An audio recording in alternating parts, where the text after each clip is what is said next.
Friends, Jahnavi పాప కనిపించడం లేదు. కానీ ఇక్కడ జాహ్నవి వాళ్ళ నాన్నగారు శుంకర గణేష్ గారు చెప్పిన కొన్ని విషయాలు ఇప్పుడు మొత్తం కేసు విషయంలో ఒక క్లారిటీని తీసుకొస్తున్నాయా? పాప పరిస్థితి ఇప్పుడు మారిపోయిందా అంటే యెస్. ఇక్కడ మీరు చూడండి. పాప ఎక్కడుంది? ఇంటి దగ్గరుంది పైన క్లిప్‌లో. అంటే పాప ఇక్కడ వాళ్ళ నాన్న వెళ్ళిపోతుంటే ఏడుస్తుంది. వాళ్ళ నాన్నగారు అప్పటికే ఒక ఫర్లాంగ్ దూరం వెళ్ళిపోయారు. పాప ఏడుపు వినిపిస్తుంది గానీ, పాప తన వెనకాలే వచ్చిందన్న విషయం ఆయనకి తెలీదు. ఎందుకనంటే అప్పటికి ఆయన చాలా దూరం వెళ్ళిపోయారు. అందులోనూ ఒకసారి ఆయన దింపారనమాట.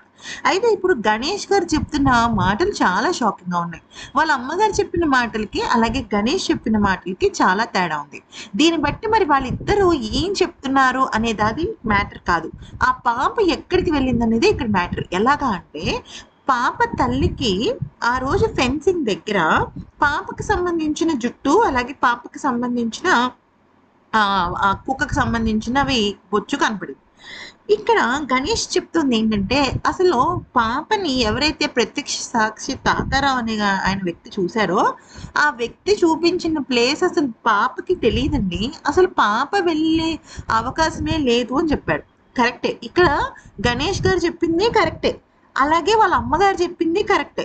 ఫెన్సింగ్ దగ్గర పాపకు సంబంధించిన జుట్టు, అలాగే కుక్కకి సంబంధించినవి ఉన్నాయి. అవి ఫోరెన్సిక్ ల్యాబ్‌కి తీసుకెళ్తే దానిపైన చాలా వేలి ముద్రలు ఉన్నట్టు తెలిసింది. ఓకే.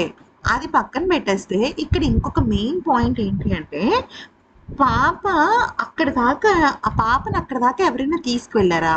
అక్కడి నుంచి మాయం చేశారా? ఫెన్సింగ్‌కి అవతల వేశారా? అనేది తెలీదు. ఇక్కడ మీరు చూసినట్టయితే ఫ్రెండ్స్, మొత్తం ఇంత పెద్ద పాము తోటలకి చుట్టుముట్టు అడవికి, కొండ వాగుకి ఇదొక్కటే ఇల్లు. అంటే అక్కడ పాప ఎక్కడుంది అనే విషయం పైన క్లారిటీ లేదు. కానీ పాపని ఇప్పుడు వెతికే పద్ధతి మార్చాలి. ఎందుకంటే ఆ అడవుల్లో ఆల్మోస్ట్ 400, 500 మంది జల్లెడ పట్టారు. రకరకాల మెషిన్లు వాడారు, డ్రోన్లు వాడారు, సీసీటీవీ కెమెరాలు చూసారు, అన్నీ చూసారు. కానీ పాప ఇంటి నుంచి వెళ్ళిన ఫుటేజ్ తప్ప ఆఖరిగా చూసిన వ్యక్తి ఫెన్సింగ్‌కి యువతల దొరికిందని చెప్పారే కానీ, ఆ తర్వాత చూసిన మనిషి లేడు. ఆ తర్వాత కూడా కొండవాగు వైపు పాప ఏడుపు వినిపించిందన్నారు కానీ, ఇంకేమీ లేదు. అంటే పాప చుట్టుపక్కల ఉంటే ఏదో ఒక పాయింట్ దగ్గర దొరికేది. పాప దొరకలేదు.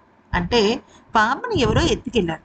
ఇప్పుడు పాపని వీళ్ళు గమనించాల్సిన విషయం ఉంది. ఎందుకంటే గణేష్ గారు చెప్పిన మాట ఏంటంటే, నేనసలు అక్కడ పాపని ఎప్పుడు నేను తీసుకెళ్ళలేదండి. పాప తెలివైంది. బాగా గడుసు పిల్ల. పాపని ఎప్పుడైనా ఒక ఒక దారి చూపిస్తే, ఆ దారి ఇట్టే గుర్తుపట్టేస్తది అన్నారు. సరే పోన్లే ఆయన పాపం ఏదో చిన్నపిల్ల అని చెప్పారనుకోవచ్చు. కానీ అసలు ఆ మార్గం చూస్తే అసలు ఎవ్వరు వెళ్ళలేని పరిస్థితి. అంత దారుణంగా ఉంది అసలు ఆ పరిస్థితి. ఇక్కడ వీళ్ళ నాన్నగారు చెప్పింది కరెక్టే. వాళ్ళ అమ్మగారు చెప్పింది కరెక్టే.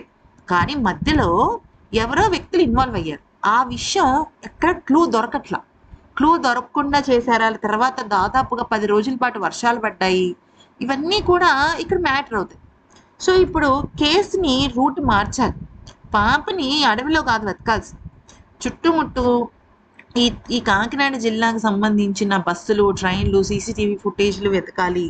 అలాగే చెక్ పోస్టులు పెట్టాలి. అసలు ఇది ముందే చేసి ఉంటే బాగుండేది ఫ్రెండ్స్. ఎందుకంటే ఎంతసేపటికి ఆ అడవి చుట్టూనే తిరుగుతున్నారు. అది ఓకే పాపం వాళ్ళు ఎతికారు కాదంటలేదు. కానీ ఇంకా వెతకాల్సిన పరిస్థితి ఉంది.